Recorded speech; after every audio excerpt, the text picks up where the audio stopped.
O que devemos fazer para prevenir o bruxismo em tempos de pandemia? O bruxismo é uma desordem funcional caracterizada pelo ranger ou apertar dos dentes durante a noite ao dormirmos. A doença está ligada a aspectos emocionais como estresse, ansiedade, preocupação, tensão, podendo ocasionar desgastes dentais e amolecimento dos dentes. Nos casos mais graves, pode até ocorrer problemas ósseos na ATM, articulação temporomandibular.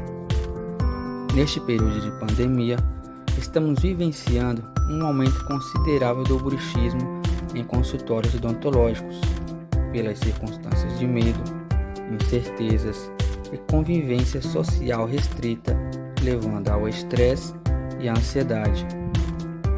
As orientações que devemos seguir nesta pandemia para evitar o bruxismo são: meditar, fazer atividades físicas regulares, realizar atividades que tragam prazer, procurar não mascar chiclete ou morder sistematicamente objetos duros, como ponta de lápis e canetas, por exemplo.